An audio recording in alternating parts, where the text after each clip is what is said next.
Karibu tena kwenye channel hii ya Matukio 254, na kama hauja subscribe, tafadhali fanya hivyo ili uweze kupokea habari kemkem.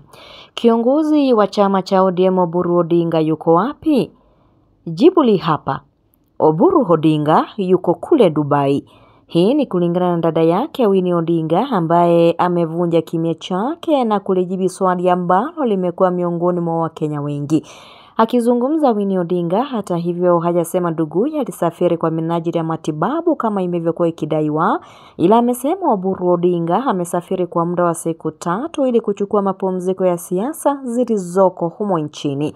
Haya, mpenzi mtazamaji wa Matukio 254, hivyo ndivyo mambo yalivyo, na iwapo kutatokea taarifa zingine basi nitakuwa hange kukuletea moja kwa moja. Kama hauja subscribe, tafadhali fanya hivyo ili usipitwe na lolote.